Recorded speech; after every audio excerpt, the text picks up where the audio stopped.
Muchas veces los visitantes de mi editorial preguntaban dónde teníamos la imprenta. El rol del editor como intermediario entre el escritor y el público a través de un complejo proceso que va desde la selección de los títulos, su producción gráfica, diseño de tapas, diseño de interiores, traducción a otras lenguas, los casos, composición tipográfica, corrección de estilo y de pruebas, impresión, encuadernación y comercialización, puede hacer imaginar que se trata de una tarea para superhéroes o heroínas, pero no es así. Se trata de una sucesiva toma de decisiones en las que empresas donde la dirección editorial coincide con la propiedad, la mayoría de las editoriales medianas y chicas que predominan derivarán en el sustento cotidiano de quienes toman esas decisiones. En los grandes grupos editoriales, la sucesión de errores en las decisiones provoca la pérdida del empleo de quienes las tomaron. En las editoriales de otro tipo, es la muerte por inanición. En un brillante ensayo publicado hace más de 20 años, André Chiffin, editor francés pero afincado y publicando en los Estados Unidos, se refirió con tristeza a lo que llamó la edición sin editores, que era el título de su libro. Él había fundado la exquisita editorial Pantheon Books, precursor en la edición de literatura internacional de calidad, algo que no necesariamente determinó su éxito económico. Y en algún momento debió resignarse a vender el control de esa joya a uno de los grandes grupos, con lo cual el sello perdió la personalidad que Chiffin le había impreso. Cuenta que ante la aparición de un título especialmente valioso dentro de lo que era su línea, un periodista preguntó al ejecutivo máximo del grupo comprador, John Vitale, si lo había leído. La respuesta fue: lo he leído, pero no personalmente. Porque precisamente esa lectura personal del editor lo que imprime el carácter a un sello que luego tendrá seguidores fieles, confiados en ese criterio. Jorge Herralde, fundador de la editorial Anagrama de Barcelona, sostiene que el buen editor descubre en el lector una necesidad que éste no sabía que tenía, parodiando la vieja publicidad de una casa de artículos de vestir para hombres que circulaban en Buenos Aires hace muchos años. Cervantes, que era el nombre del negocio, no espera la moda, la crea. La virulenta crisis económica que afectó a la Argentina en 2001-2002, que desembocó en una devaluación de la moneda nacional tan violenta como la que estamos sufriendo ahora, tuvo paradójicamente efectos positivos para la actividad editorial en el país. Al convertirse los libros importados en productos carísimos, su demanda fue reemplazada por los producidos localmente a precios normales, de lo que devino el surgimiento de una cantidad enorme de sellos independientes, medianos y chicos, pero no bonsai, que son esos arbolitos muy decorativos pero condenados a no crecer, que felizmente persisten en plena actividad hasta ahora. El texto que acabo de leer ha sido extraído de Los libros hablan, el programa de radio que nuestro primer invitado de hoy, Daniel Divinsky, dirige todos los lunes en la radio de la Universidad de Buenos Aires, UBA. Con esta breve descripción del sector editorial me permito abrir la 10ª edición de Foros del Libro, el espacio de formación de la Filbo dirigido a profesionales, estudiantes y demás personas interesadas en la industria editorial. Demos un caluroso aplauso a Daniel Divinsky de Argentina y su tocayo y amigo colombiano, Daniel Samper Pisano.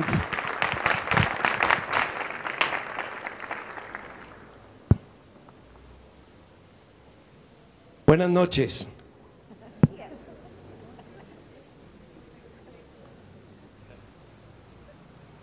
Buenas noches. Sé que muchos de ustedes los encontraron dormidos en las bancas por allá afuera, despertaron con el sol, y lo puedo afirmar porque a mí me pasó lo mismo.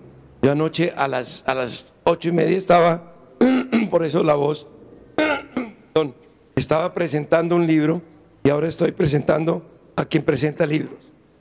Y voy a toser nuevamente. Este señor que está sentado aquí no es hermano mío, no somos gemelos. Nuestra belleza simplemente es una coincidencia. Nos llamamos ambos Daniel, pero él es argentino, yo soy colombiano, él es editor y yo no sé bien qué es lo que soy.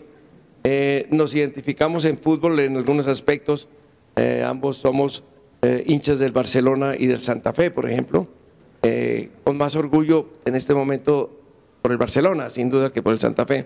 Y hemos sido viejos amigos durante mucho tiempo, no sé cuánto, porque yo cuando tengo dudas de memoria lo llamo a él, de una memoria peligrosísima, de una memoria, se acuerda de todos los detalles, le dice a uno, ¿te acuerdas en México cuando estuvimos, pasó una muchacha en un vestido rojo y tú estabas pidiendo huevos rancheros? Yo no me acuerdo ni de la muchacha ni de haber estado nunca en México ni los huevos rancheros.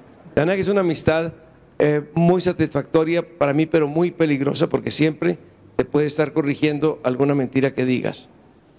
Yo conocí a este sujeto en Cali, cuando yo estaba encargado de la jefatura de redacción del Pueblo, un periódico que salió… En 1975.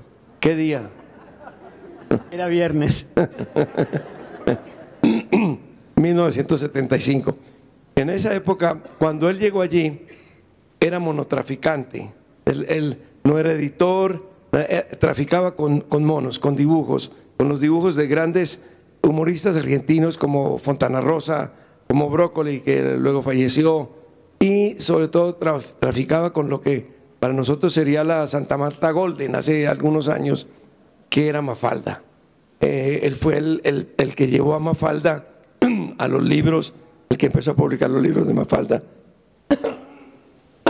No, pero es que aquí afuera hace un frío por las noches, cuando uno trata de dormir, es horrible esto. Así lo conocí yo.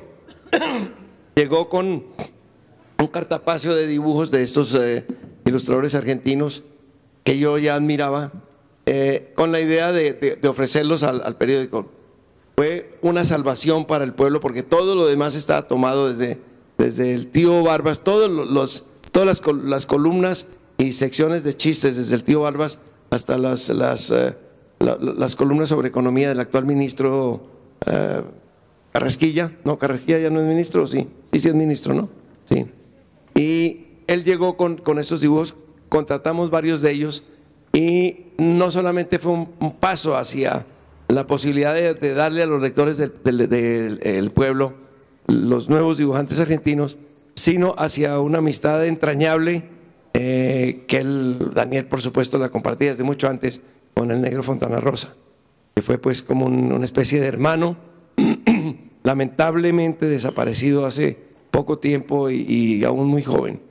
Pero desde entonces tenemos esta vieja amistad y yo nunca he sabido bien, sé qué hace Daniel, porque pues, he visto cómo la admiración de todos los editores y sobre todo de las editoras por su trabajo, y he conocido desde muy cerca la editora de La Flor.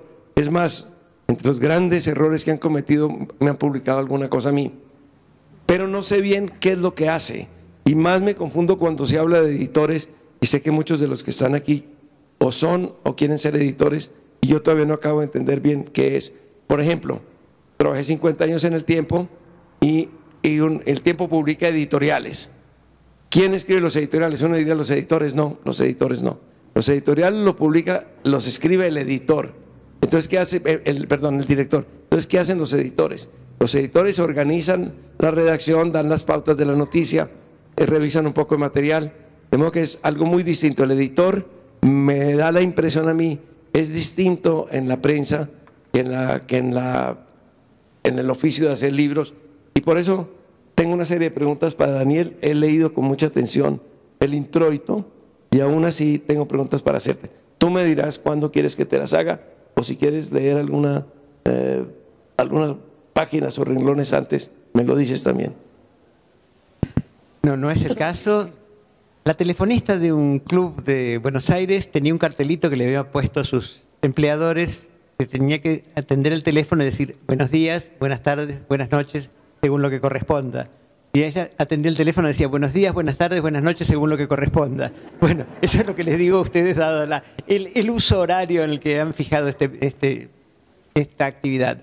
El guión que me dieron relativo a este acto establecía lo que en derecho, y tanto mi tocayo como yo somos abogados retirados, incluso mucho antes de ejercer en el caso de él, es un delito imposible presentar a Daniel Samper Pisano. Creo que realmente es absolutamente innecesario, siendo que hasta la escarapela de él tiene su foto y la mía no, lo cual hace más necesario que él me presente a mí que viceversa. Realmente me encanta estar aquí, muchísimas veces en la Filbo, muchas más veces en Colombia, y la idea de contar qué es lo que hace o lo que hacía un editor, porque estoy retirado de la práctica activa hace un par de años, es casi también una tentativa de delito imposible, porque la variedad de cosas que hace el editor individual, el llamado editor independiente, no el director literario de un gran grupo editorial, van desde redactar la publicidad, obviamente leer los libros, decidir su publicación, escribir los textos de solapas o contratapas. Un escritor español, Julián Ríos, se dirigía al lector de solapas de sus libros como solapado lector. Bueno, el editor es un solapado escritor.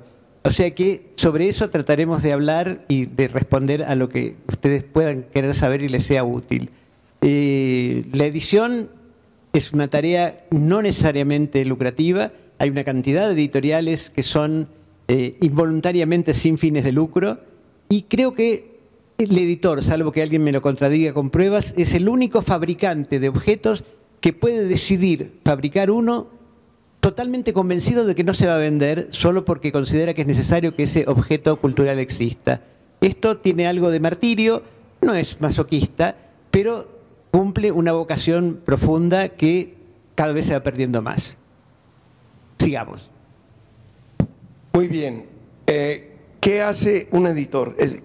¿A qué se dedica un editor? Un editor se dedica al celestinaje. O sea, reúne posibles parejas que son el señor, la señora que escriben con el lector, la lectora que leen. Todo eso a través de un largo proceso que lleva primero a la lectura, luego a la corrección de estilo, que la puede ejercer el propio editor o una persona capacitada, después la compra del papel, la contratación de la imprenta, el control de las pruebas que revisan los correctores, pero siempre es bueno que el editor le dé una última ojeada, la elección del diseñador de la portada, la aprobación del diseño de portada. Es decir, es realmente una multiplicidad de actividades totalmente incompatibles que finalmente devienen en la aparición de un libro. Y después de eso, además, hay que venderlo. Aquí tengo esos verbos: imprime, negocia, corrige, vende. Las tres primeras, la respuesta es asertiva. La segunda se merece el signo de interrogación con el que se cierra tu texto. ¿Era Gutenberg un editor o no? ¿O un tipógrafo? No, Gutenberg era absolutamente un tipógrafo. Lo que pasa es que permitió después la multiplicación de los textos de una manera que los manuscritos no lo permitían. Todavía se sigue hablando de manuscritos cuando alguien entrega un original para que sea considerado para su publicación, y lo más divertido que me pasó fue en Puerto Rico, que una candidata a escritora me dejó un texto con una cartita que decía: le dejo el manuscrito a máquina de mi novela. O sea que la idea de manuscrito excedía la escritura manual. Lo que pasa es que las tecnologías van mucho más rápido que la lengua. Uno todavía dice: oye, hablémonos por correo. Entonces manda uno un mensaje, no se está hablando. Yo hay gente con la que no hablo hace muchos años, pero me comunico a través de WhatsApp o lo que sea, y se habla del verbo hablar y no se habla nada en realidad. Claro, es decir, la tecnología ha devenido en que sea pensable una edición sin editores, en la medida que la autoedición, la publicación en blogs, o inclusive la impresión por demanda, o sea, la impresión de tirajes muy bajos de libros decidida por el autor, es afrontable. El tema es que el paso por la editorial, para no hablar de una persona de editor, es, digamos, una garantía de por lo menos alguna calidad en lo que se decide publicar. El universo y la internet y el cosmos están poblados de textos autoeditados, de los cuales se responsabilizan solo sus autores, y el lector que se adentra en ellos lo hace a su propio riesgo. No hay duda que hay un problema de terminología en todo esto. Es decir, mi editor favorito seguramente jamás pisó una oficina ni un taller de edición de libros. Era Ben Bradlee, famoso editor del Washington Post. Ese es mi editor favorito, pero seguramente no será tu editor favorito, porque él no tenía nada que ver con libros. No, es la anfibología de la palabra editor en inglés, que asigna tanto al publisher, al que publica, como al que hace la redacción editorial de un periódico o el control editorial. Esto en inglés es una sola palabra. En inglés son dos palabras, publisher y editor, y en castellano es solo la misma, editor. O sea que tenemos una palabra que cubre por lo menos 3 actividades. Por lo menos. Y aquí pregunto yo, ¿el propietario de un periódico es necesariamente un editor? No, y hay casos flagrantes, como el caso del periódico Clarín en la Argentina, que es cabeza del multimedia todopoderoso, que efectivamente los propietarios no tienen nada que ver con la actividad intelectual, sino con la actividad económica, comercial. Que no era el caso, en cambio, con la propietaria del Washington Post, que no solo era editora también, sino que escribió un libro prodigioso de su autobiografía. ¿Cómo se llamaba ella? Catherine Graham. Uy, ya el apellido te falló. Sí. Eso me consuela tanto, por Dios. Un periodista, perdón. Creo que las memorias se titulaban Una buena vida. Es un título que yo le hubiera puesto a la mía. Sí. A las mías ya está usado. Sí. El periodista anónimo que corrige textos es un editor. Y en definitiva sí, porque el texto que finalmente llega al lector ha pasado por sus manos. O sea que sí lo es. El que corrige pruebas de imprenta es un editor. Ahí ya sería un exceso. La corrección ortotipográfica es esencial, es una actividad cada vez menos apreciada y peor retribuida, y así salen los periódicos. No sé si en Colombia también, pero en la Argentina las erratas son realmente garrafales en los títulos, inclusive, porque la corrección de esos viejecitos que estaban sentados con su bolígrafo en mano corrigiendo ha sido reemplazada por la corrección mecánica, por la máquina, ¿no? Claro, que comete más errores promedio que el ser humano con alguna excelencia en periodismo o en redacción. Pero aparte una variedad de errores mucho mayor. Y algunos de ellos muy complicados. Es decir, uno busca la palabra vaca con B larga y claro que está, la autoriza el corrector, porque también significa esta canastilla que se pone encima de los automóviles para llevar carga.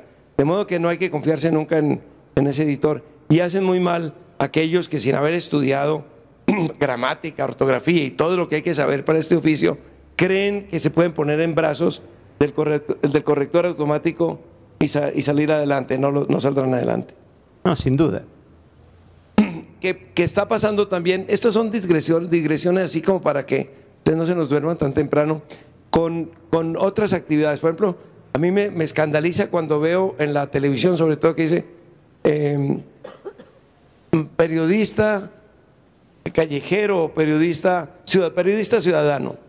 Periodista ciudadano, y es un señor al que le pone una cámara y dice cualquier saltar de barbaridades sin haber confirmado nada, sin haber probado nada, y eso sale a la televisión a las 10 de la noche o a las 8 de la noche como si fuera un periodista de verdad.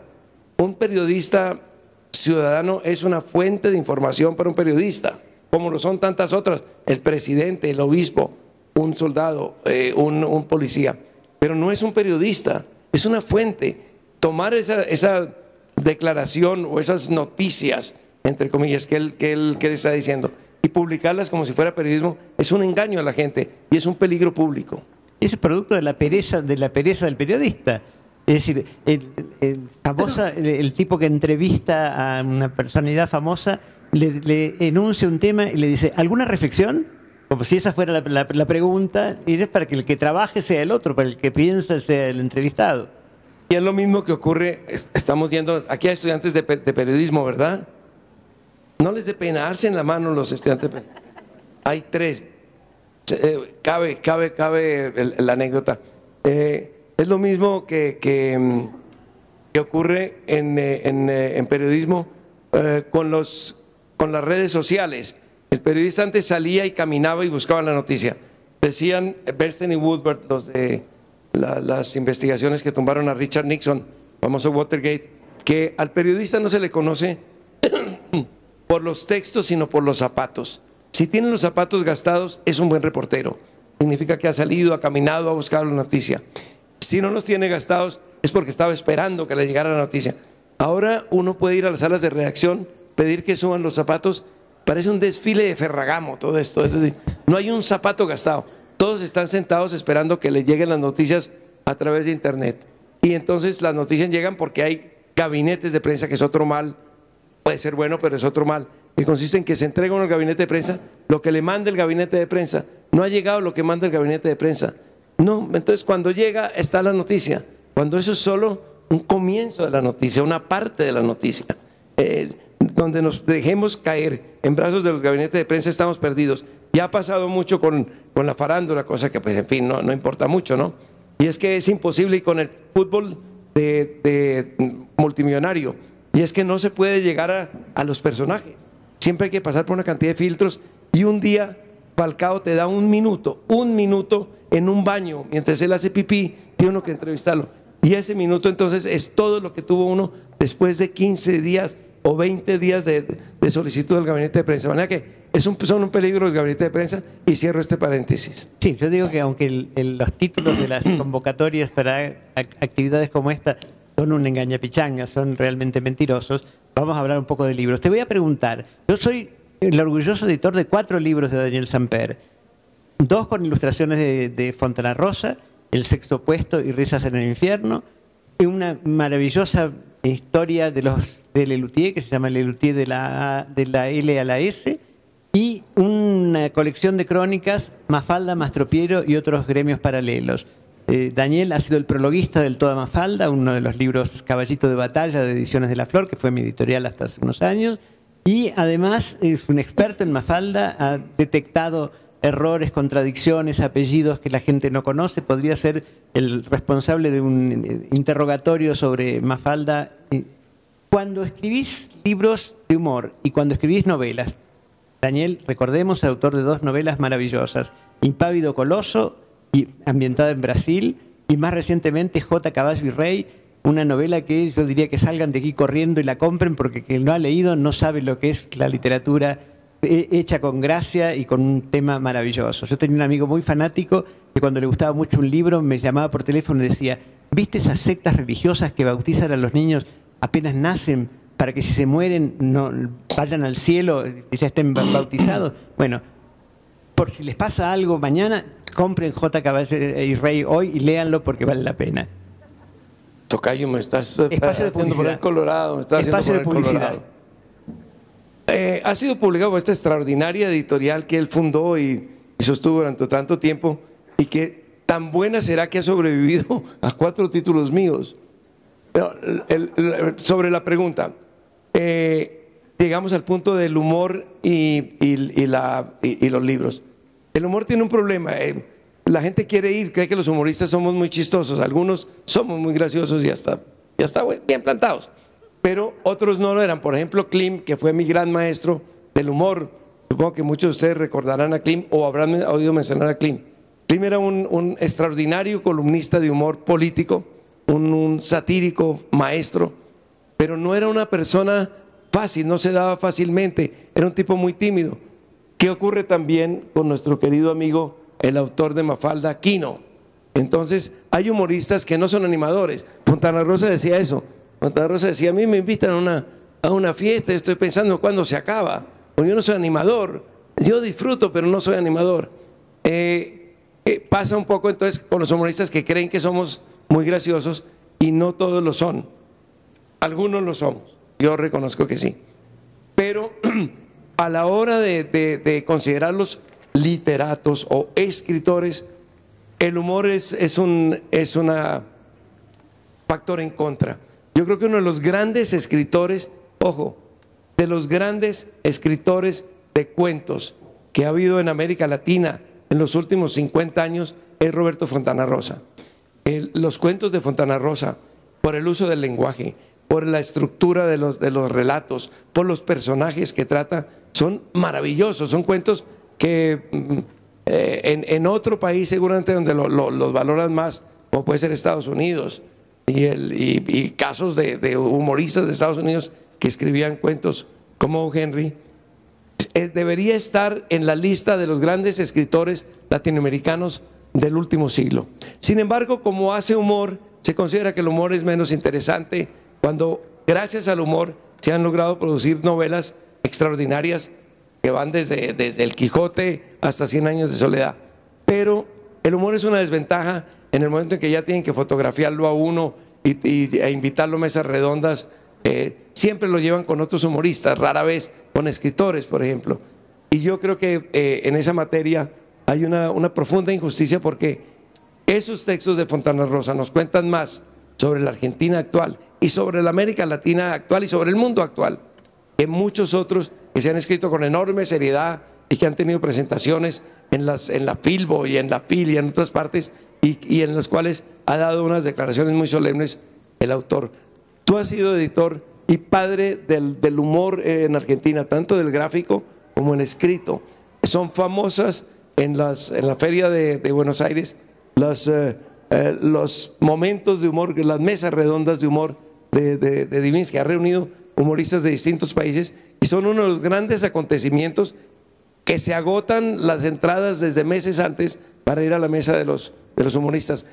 Como editor de humor, ¿sientes que el humor está subvalorado? Bueno, primero voy a decir que no me siento el padre, sino el padrino en el sentido más Don Corleone de la palabra, porque los padres de cada obra son sus autores y lo que hice fue beneficiarme de su repercusión. Y realmente fue una gran noticia que hace unos 10 años los libros de Fontana Rosa empezaron a ser estudiados en la Cátedra de Literatura Argentina II en la Facultad de Letras de Buenos Aires, lo cual fue un logro porque realmente, efectivamente, había cierto menosprecio. Y las mesas estas de humor se hicieron hasta hace 10 años, lamentablemente ya no estoy en la editorial y no siguen haciéndose, pero alguna foto que traje, que supongo que proyectarán en algún momento, revela que en alguna de esas mesas estaban Quino, Fontana Rosa, Daniel Samper presente, Daniel Rabinovich de Lelutier, de quien publicamos 2 libros de cuentos. Curiosamente, Daniel Rabinovich, que falleció hace 2 años, era un excelente humorista del grupo Lelutier, pero sus cuentos en general no eran cuentos de humor, al punto que el primer libro se llamó Cuentos en serio. O sea que también era como que consideraba que la vertiente económica de su trabajo era su trabajo como humorista en Lelutier, del cual era no solo uno de los intérpretes, sino autor de guiones y de canciones, y que por el lado literario lo que hacía tenía más respeto, y la verdad que es un error total. Yo he publicado humor porque lo considero literatura, porque me divierte, porque me gusta que me diviertan, porque me parece que una de las funciones de la literatura también es hacer reír. Está en el viejo dicho, castigar riendo las costumbres. Sirve como crítica social, a veces mucho más que la literatura, entre comillas, en serio. Sigo con mis preguntas porque aún no entiendo qué es un editor. ¿Un buen editor debe ser buen escritor? Normalmente un editor escribe solamente las solapas o las contratapas de los libros. No necesariamente, lo que tiene que ser es un buen lector y de alguna manera pensar que hay otros 3.000 personas en el mundo al cual dirige sus libros que le van a gustar las mismas cosas que a él. No existe una crítica que legitime una decisión editorial. La única crítica válida es la crítica del gusto. Y creo que si de algo me enorgullezco de mis 50 años como editor, es de que solo publiqué libros que me gustaron. Algunos le gustaron a otra gente también. Otros están juntando moho en los depósitos de la editorial. Una vez le pregunté a Pilar Reyes, que es una gran editora colombiana, empezó pues en los rangos más elementales de la producción de libros y hoy es una de las cabezas de Random House Penguin en España y fue mi editora aquí en Colombia varios años, además amiga muy querida. Le pregunté, Pilar, en un momento de debilidad absurdo mío, ¿cuál es el secreto para escoger un libro que tenga éxito? Me dijo, te lo voy a decir en 3 palabras, no lo sé. ¿Compartes esa idea de Pilar? Sí, sin ninguna duda. Yo cito hasta el cansancio una frase de Jorge Herralde, el editor de Anagrama, un sello español prestigiosísimo que este año cumple 50 años, que él dijo que el buen editor no descubre un autor, que lo reconoce porque el autor era preexistente. Yo estoy muy orgulloso de haber sido el editor de Quino, pero ni siquiera fui el primer editor de Quino. Quino publicó Mafalda primero con la editorial de Jorge Álvarez, era bastante conocido antes de que empezáramos a publicarlo en De la Flor en 1970.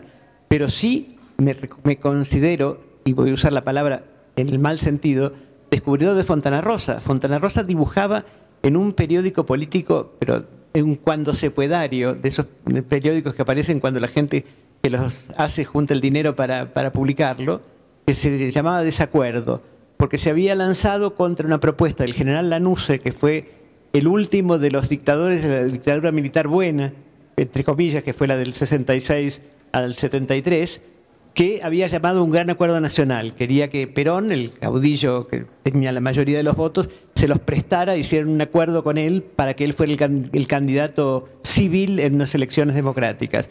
Y la publicación, que era de un grupo de izquierda independiente, se llamaba Desacuerdo.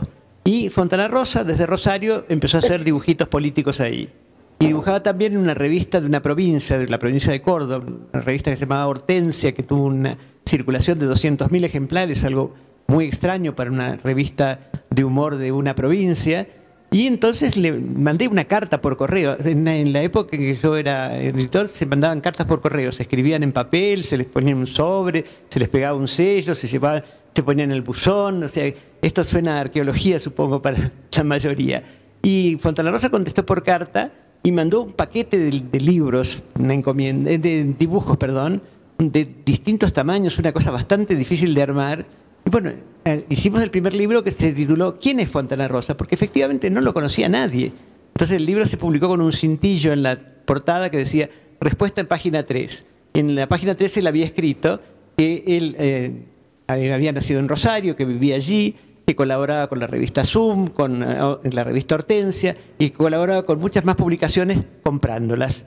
Es decir, a partir de ese primer libro tuvimos el orgullo de publicar no menos de 60 libros de humor de Fontana Rosa. Toda la serie de un personaje gauchesco, Inodoro Pereira, que era una sátira sobre el protagonista del Martín Fierro, el gran poema gauchesco argentino.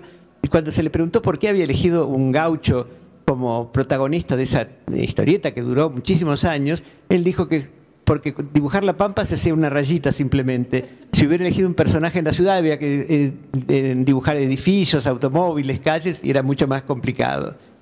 También hubo 14 tomos de una serie de Buy el Aceitoso, un personaje que era una sátira al mercenario de las películas norteamericanas, muy divertida, era un malvado puro, que se vendía al mejor postor, que se publicó aquí en El Tiempo de Colombia, también en la revista semanal, creo que por gestión de Daniel Samper en su momento, y que en alguna oportunidad la dirección del diario decidió dejar de publicarlo porque decían que, comillas, hacía simpática la figura del sicario. Publicamos... Ay, perdón, sí. Anoto. Años después, Popeye tenía canal de televisión. Sí. Publicamos todos los libros de cuentos de Fontana Rosa, desde el primero, que se tituló El mundo ha vivido equivocado, y sus únicas 3 novelas, que había publicado primero el sello Comaire, en una edición muy descuidada, 2 de tema futbolístico. Bestseller, que era el nombre de un agente secreto que intervenía en un partido de fútbol que equivalía a una guerra en unos extraños países de Medio Oriente, y el Área 18, que era a continuación de este mismo personaje del agente Bestseller, y una sátira a las telenovelas, a los culebrones, que se llamó La Gansada. O sea que publicamos toda la obra de Fontana Rosa durante muchísimo tiempo, hasta que él falleció, y como suele suceder, sus herederos se fueron a uno de los grandes sellos pensando que iba a estar mejor defendido. Y después, otro orgullo es haber, comillas, mal usado el verbo, descubierto a Liniers, el autor de Macanudo, que aparece aquí también en El Tiempo, sus tiras, que es un autor joven, realmente que ha hecho una carrera meteórica, con un humor surrealista que ha tenido una repercusión inmensa. Más recientemente, de Cour, que aparece por ahí en una foto firmando libros en el stand, Guillermo de Curges, que también tiene un dibujo minucioso, es un miniaturista del humor, y que son realmente los orgullos del editor. Empezar con un autor que está surgiendo y que después hace una carrera brillante. Después la fidelidad o no del autor dependerá de sus calidades personales o de las ofertas que le hagan. Yo siempre cito un ejemplo. Los editores de La Flor, quien era mi esposa y socia en aquel momento, y personalmente estuvimos presos 4 meses y medio a disposición del Poder Ejecutivo durante la dictadura cívico-militar que se instauró en la Argentina en 1976. Esta detención fue motivada, entre comillas, porque para hacer una prisión a disposición del Poder Ejecutivo no hacía falta causa ni juicio alguno, por la publicación de un libro infantil cuya portada va a aparecer por ahí, que se titulaba 5 dedos. A pesar de eso, y que después de ser puestos en libertad por una campaña muy fuerte de los editores del mundo pidiendo nuestra libertad, porque no teníamos realmente militancia política, vivimos en el exilio en Venezuela 6 años. Y tanto Quino como Fontana Rosa siguieron publicando en Ediciones de la Flor, cosa que habla de sus calidades morales, porque muy bien pudieron temer que sus derechos no fueran respetados o que sus libros no fueran debidamente difundidos. Así que eso es lo que puedo contar con respecto a algunos autores del catálogo.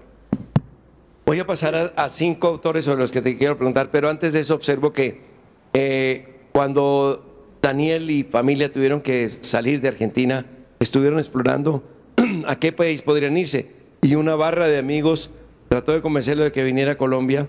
Escogió finalmente Venezuela. No siempre se acierta, debo decir. En este evento él podría ser perfectamente presidente del Club Independiente Santa Fe, por ejemplo. Si tuviera alguna alianza estratégica con el Boca Juniors de Buenos Aires, podría ser. Lo cierto es que sí, le hicimos mucha fuerza, tratamos de convencerlo, se le ofreció dinero, mandamos a un abogado de apellido Pretel a ver qué conseguía, no logró mayor cosa y terminó en Venezuela. Pero en Venezuela hizo una labor que todavía se recuerda al frente de la editorial, ¿cómo se llama? No, la Biblioteca Ayacucho. El que estaba al frente era un profesor y crítico uruguayo brillante, inimitable, que era Ángel Rama, que había sido mi maestro y que me ofreció la posibilidad de trabajar. O sea que en realidad no es que me haya vendido al mejor postor, me vendí al único postor que hubo en ese momento. Y posteriormente tuvimos el privilegio de ser amigos de la gente que fundó el Diario de Caracas, que por razones económicas, para ahorrar, porque hacer un magazine dominical era más costoso, decidieron publicar un libro cada domingo, un libro encuadernado con un pequeño lobo, y nos encargaron a quien era mi mujer en ese momento y a mí dirigir esa colección. Y llegaron a salir 120 libritos dominicales, lo cual fue en aquel momento una innovación. Después muchos periódicos hicieron libros los domingos. ¿Este es una amenaza o...? No, es para que veamos lo que están proyectando. Ah, bueno. Bueno, esa es... Bueno, te pregunto por aquellos personajes que conociste. Brevemente, cuéntanos cómo son fuera de la parte de negocios, porque tú tienes la ventaja de que eres buen amigo de aquellos que publicamos allí. Es más, algunos publicamos allí porque somos buenos amigos tuyos. Literalmente sí. Quino. Bueno, ¿Cómo es Quino? Quino es indescriptible porque no es que sea misterioso, es muy tímido, es muy difícil llegar a ser amigos de él. Hemos llegado a ser amigos realmente íntimos, hemos tomado vacaciones juntos con él y con su mujer, que falleció hace 2 años, y la identificación fue tal que, por ejemplo, lo acompañé a la presentación de un libro en una provincia del interior y él estaba totalmente disfónico. Y entonces le hicieron las preguntas que normalmente el público hace y las contesté yo, porque estuve tanto tiempo al lado de él que podía citar literalmente, él asentía, él movía la cabeza diciendo que lo que yo estaba diciendo era lo que él hubiera dicho. Se dio una identificación enorme. Quino vive todavía, tiene 87 años. Vive en Córdoba, ¿no? No, vive en Mendoza, que es su provincia natal.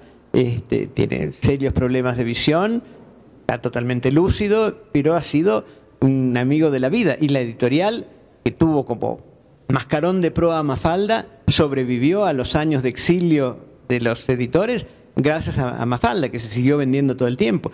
Es un fenómeno de longsellerismo digno de estudio para el libro Guinness, porque nosotros empezamos a publicar Mafalda en 1970, la prehistoria para muchos de los que están aquí ese año. Antes había publicado los primeros 4 volúmenes la editorial de Jorge Álvarez. Y de 1970, y por lo que yo sé hasta ahora, 2019, sigue siendo un superventas dentro de la editorial. Con ciclos, hay periodos en que se vende más y hay periodos en que decae, pero nunca dejó de ser un éxito. Se tradujo a una cantidad enorme de idiomas.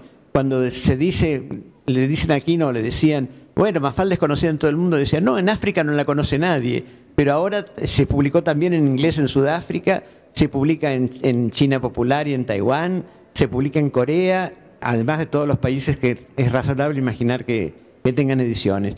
Curiosamente, ningún editor de lengua inglesa se interesó. En algún momento vino un editor de Scholastic, que es una gran empresa anglo-norteamericana que publica libros escolares y libros de apoyo, y el señor había vivido en la Argentina su infancia y juventud, dijo, no se lo vendas a nadie, yo voy a conseguir que Scholastic la publique en inglés. pasaron casi un año y medio porque este hombre fue trasladado de Londres a Nueva York y demás, hasta que finalmente me envió la reproducción del dictamen del Departamento de Marketing de Scholastic. Mafalda es demasiado sofisticada para los niños norteamericanos. Y los adultos también, te quiero decir. Los que eligieron a Trump, para todos ellos. En consecuencia, decidimos por única vez publicar Mafalda en inglés en Ediciones de la Flor. Se hizo una traducción muy cuidada, que no era ni muy anglo ni muy yankee, y desde entonces se sigue publicando en inglés en la Argentina para la distribución en los pocos países en los cuales se exporta. Yo querría subrayar el concepto de la fidelidad de Quino con la editorial. Conozco muchos casos de autores que apenas empiezan y acuden a una editorial, no de las multinacionales, que les publica con cariño, los quieren, les dan de comer, etcétera. Y apenas tienen un pequeño éxito, saltan de editorial y buscan necesariamente de multinacional. Que yo sepa, Quino rechazó siempre toda oferta que se le hizo de una multinacional, una editorial multinacional, o aunque no fuera multinacional, una editorial con más poderío económico que Editora de la Flor, y siempre siguió y sigue siendo autor de La Flor. Sin ninguna duda, y pasó también con Fontana Rosa con una historia bastante más divertida, porque en la época en que Juan Forn, que es un excelente escritor y editor, dirigía una colección en el sello Planeta, le hizo una propuesta a Fontana Rosa de pasarse con armas y bagajes a Planeta. Y entonces la respuesta de Fontana Rosa fue: bueno, si les sucede algo a los Divinsky, pero que parezca un accidente. Bueno, justamente, Roberto Fontana Rosa, ¿cómo era Fontana Rosa?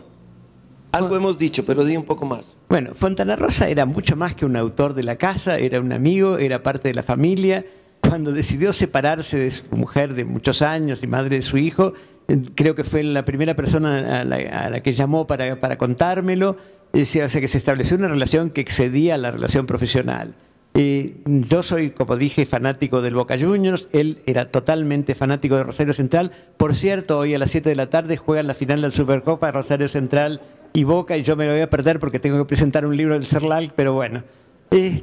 Los lunes yo me interesaba en el periódico para ver cómo había jugado Rosario Central, porque nos llamábamos indefectiblemente por teléfono. Empezábamos hablando sobre el libro que estaba en trance de ser publicado y terminábamos infaliblemente hablando de cómo había salido el partido de Rosario Central los domingos.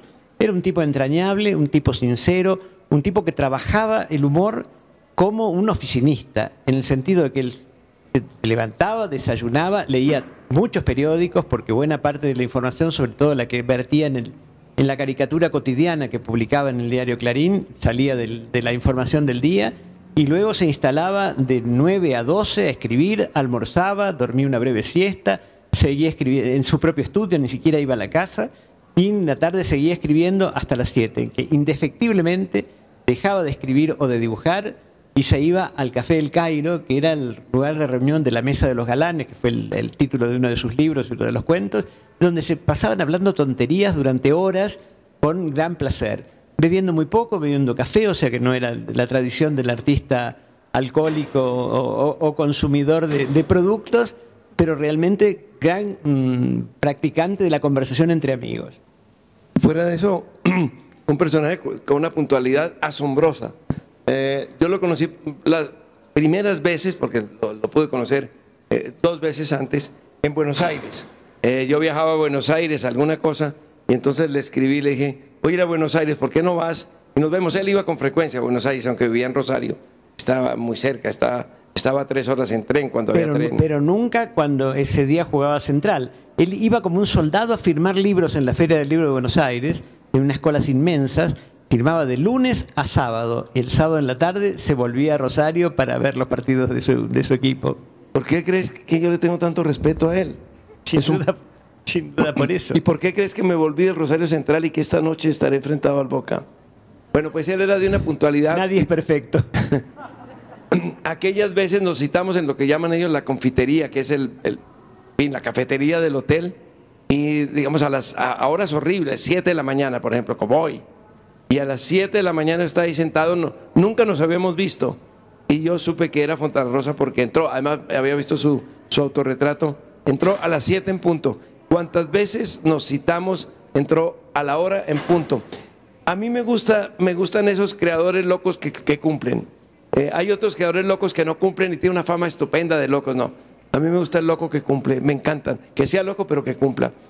Y paso a Humberto Eco, el autor del el famoso...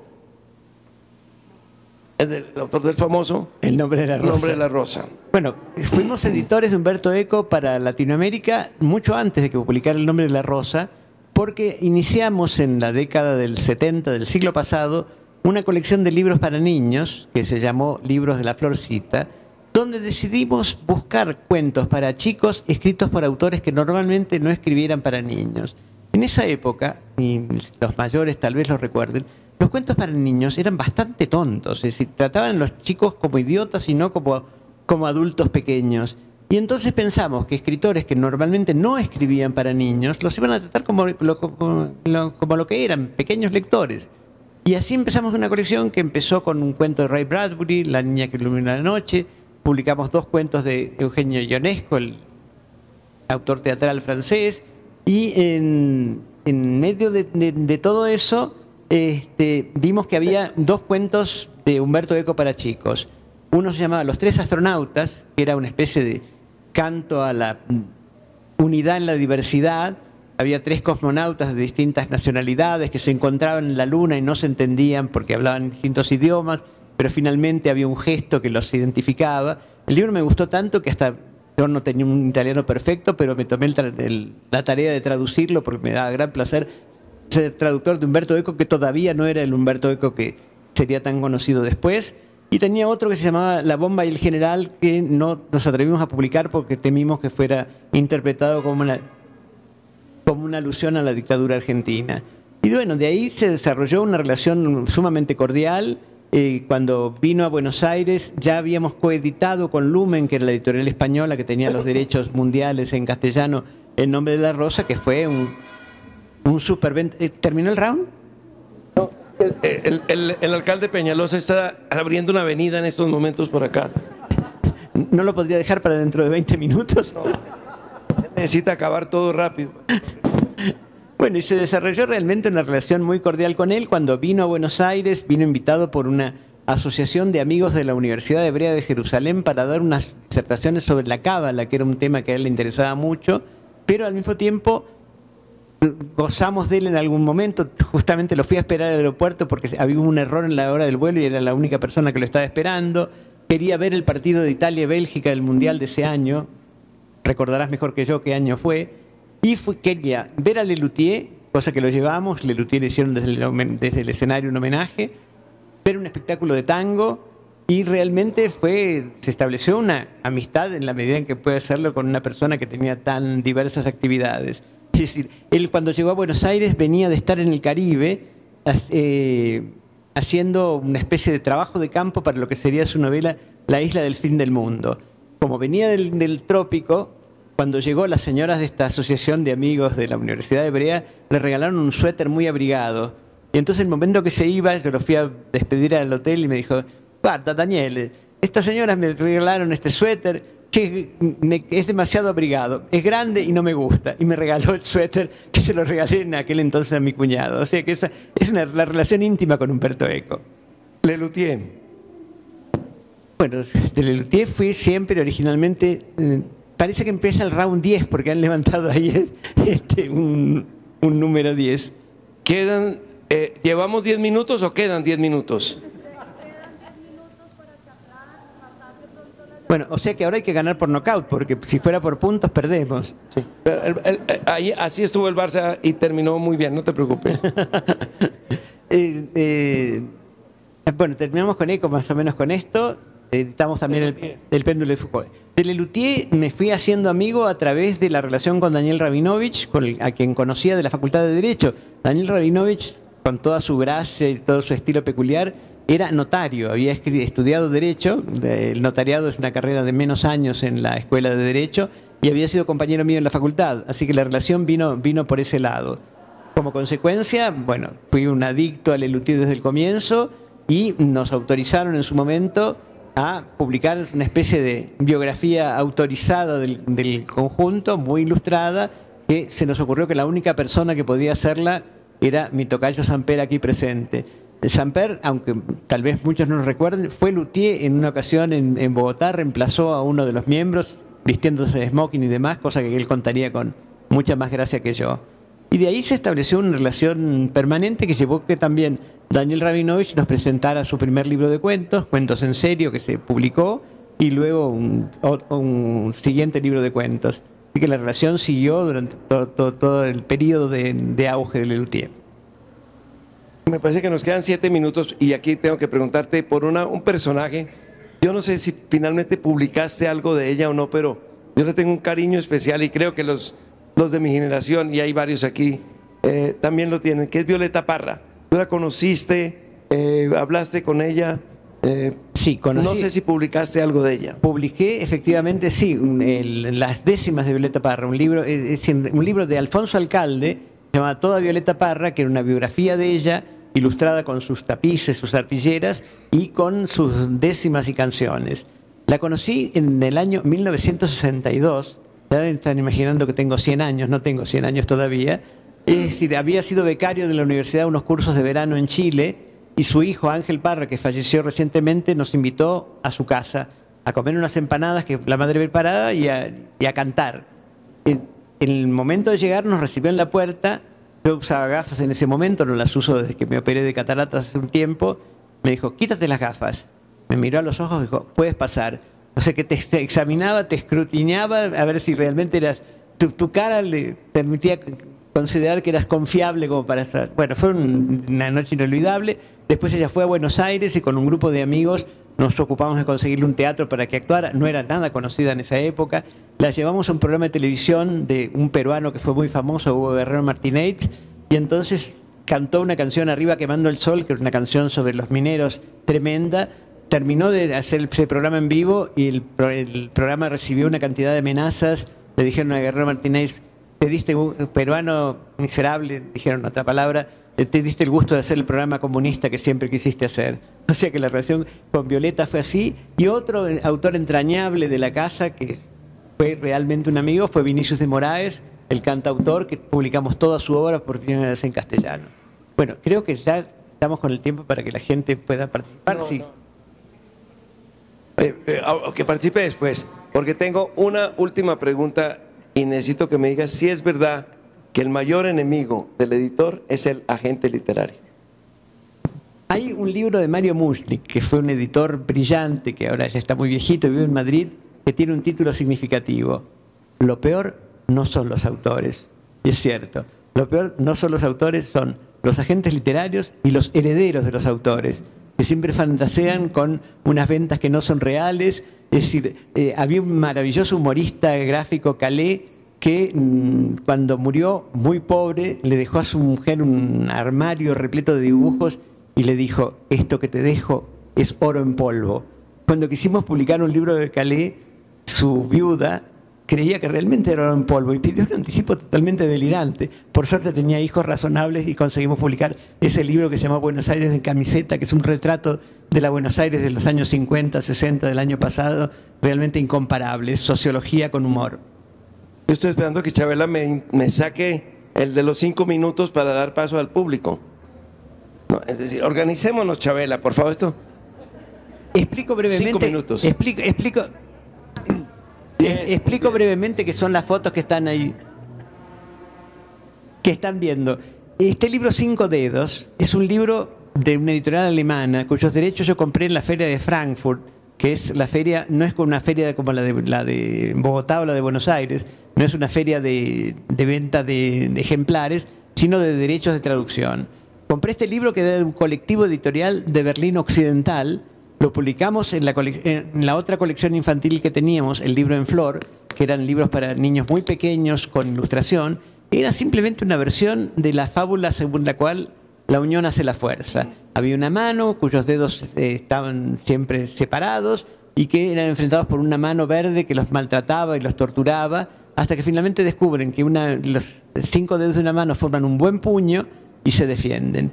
Esto fue leído por un coronel cuya mujer le había comprado a su hijo el libro en un pueblo del sur de la Argentina y consideró que era una clara alusión a que el comunismo iba a vencer a las Fuerzas Armadas argentinas porque la mano que era vencida era verde, que es el color del uniforme de fajina del ejército argentino. Esto hoy suena como un chiste, pero hizo que los editores estuviéramos 130 días presos a disposición del Poder Ejecutivo porque el libro fue prohibido como subversivo y tendiente a incitar a los niños a la subversión. Eso es lo que hacen las dictaduras con los libros. Y después de estar preso del exilio. La otra foto es una foto del exilio, donde ese joven de barba era yo, parece que era yo, con mi hijo, quien era mi mujer entonces, y Augusto Roa Bastos, el gran escritor paraguayo, y su mujer que colaboraba con nosotros en las colecciones infantiles, Amelia Anois. Por supuesto. Bueno, son dos humoristas, uno que escribe, que es Rudy, Daniel Rudaeff, y Daniel Paz, que es el que ilustra, que hacen la caricatura de primera plana en el periódico Página 12 desde que apareció hace 20 años y que hacen un humor político realmente sutil y excelente. ¿Cómo vamos, Chabela? Ay, Chabela. Sí.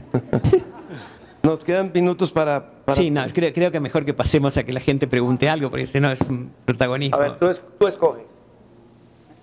Pero dale oportunidades a los señores viejos. Nadie dijo que quiera preguntar nada. ¿No trajiste a nadie para preguntar? No, porque pidieron mucho dinero. Los de periodismo nunca fallan. Pregunten.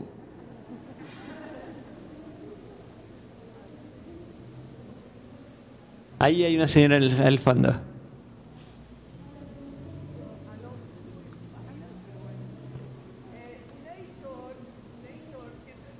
No se oye, perdón.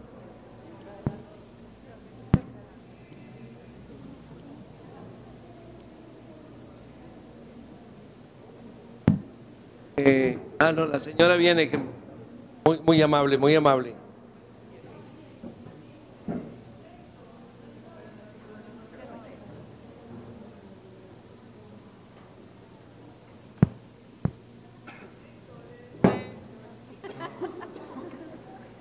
Ahora sí.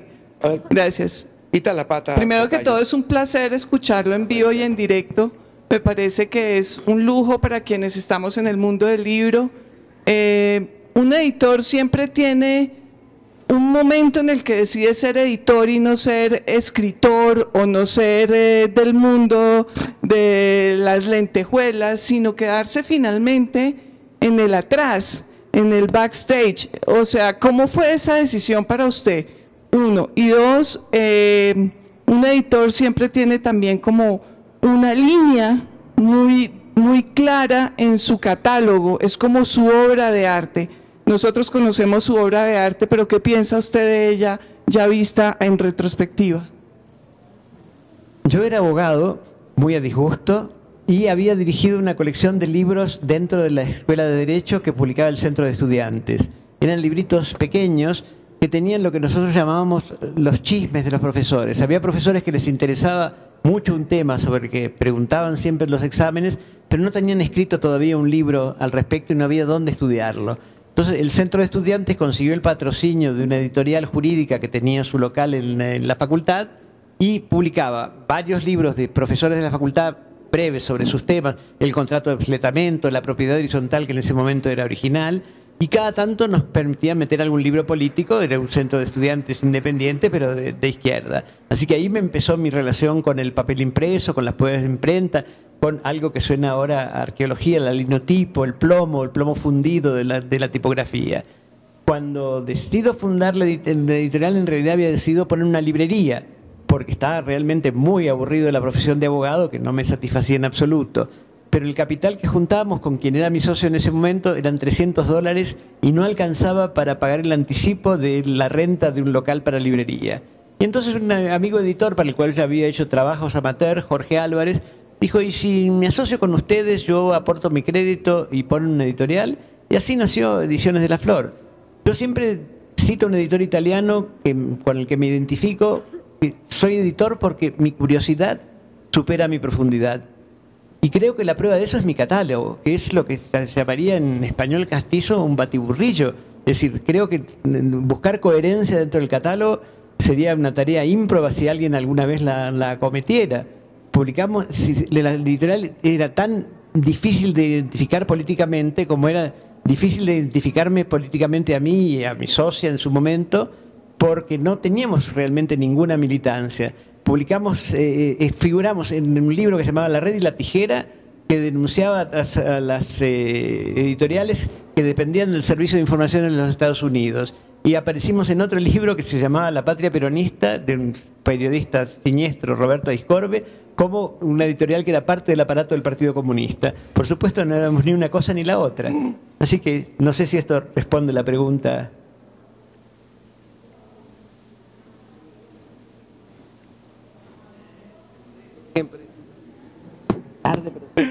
Bueno, yo tengo una pregunta sencilla, y es que habíamos hablado del fenómeno de la autoedición, ¿verdad? Entonces, ¿hasta qué punto el fenómeno de la autoedición, y sobre todo ahorita con el auge del Internet, sucede porque las editoriales terminan siendo un obstáculo para la aparición de nuevos autores? Creo que es una solución de emergencia. Es decir, como todas las soluciones de emergencia, parece solución, pero no es una solución definitiva. Efectivamente, los grandes grupos editoriales atentos al lucro jamás van a apostar por un autor inédito. Dentro de un sello editorial importantísimo en España, hay un pequeño sello editorial a cuyo editor, el nombre en este momento se me escapa, le dejan publicar lo que quiere. Y él alguna vez explicó, somos como una especie de almácigo. Ahí dejan que yo plante mi plantita. Si la planta crece, o sea, si el libro tiene repercusión, de inmediato el autor es absorbido por el grupo. Y eso es lo que pasa en general. Es decir, creo que es mucho más fácil en un país donde hay no menos de 120 editoriales independientes funcionando, que no son para enriquecer a nadie, que sea considerado un original de un autor inédito, que por los grandes grupos editoriales, que si no tienen alguna garantía dentro de lo relativo del término de que el libro va a tener éxito, literalmente que se va a vender, no van a asumir el riesgo. Puede ser que un director editorial inteligente asume el riesgo con un título, con 2 títulos, con 3 títulos. Al cuarto título que decide publicar y no se vende, lo echan. O sea que depende su pan cotidiano de la repercusión de los libros, es bastante más difícil que decida correr el riesgo. No sé si eso contesta tu pregunta.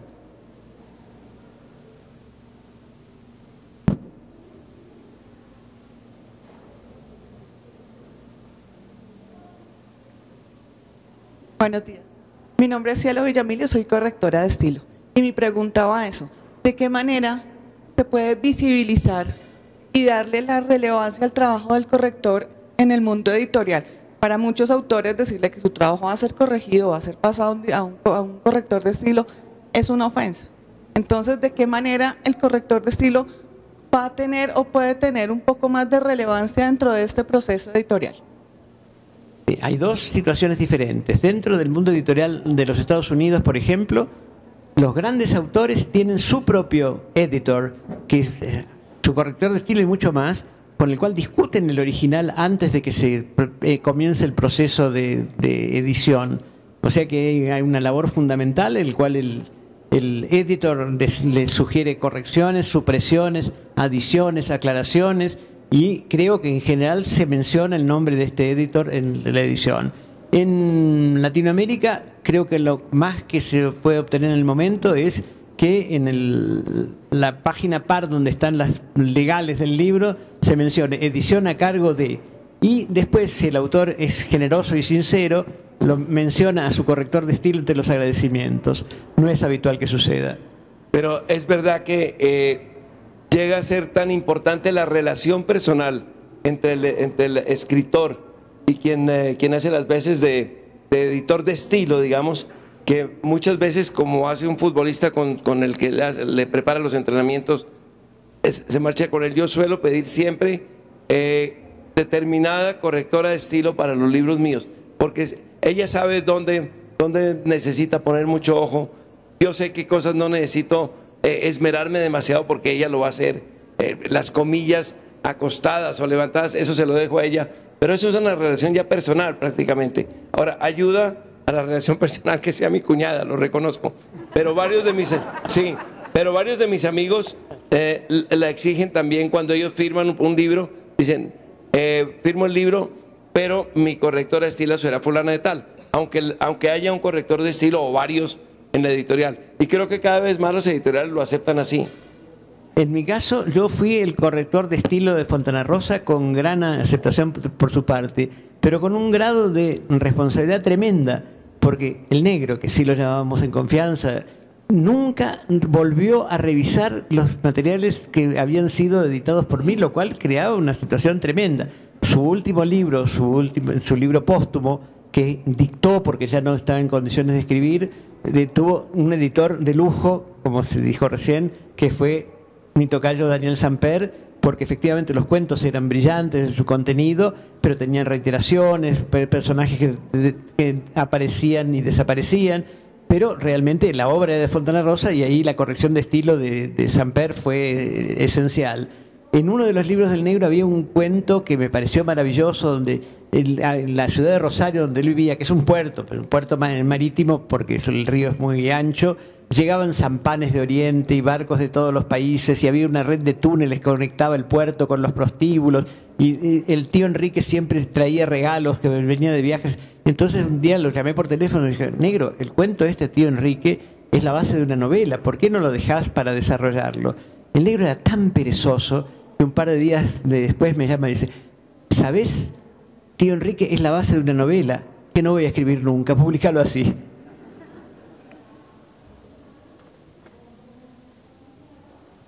¿Andamos algo para terminar? Bueno, muchísimas gracias a los dos Danieles. Vamos a continuar entonces con la siguiente charla. Si alguien quiere hacerle una pregunta a ambos, pueden hacerla ahorita en una pequeña pausa que vamos a tener. Los invitamos a tomar café también. Así que bueno, un aplauso por favor. Damos por comenzado Foros del Libro, 10ª edición, con esta gran charla de apertura.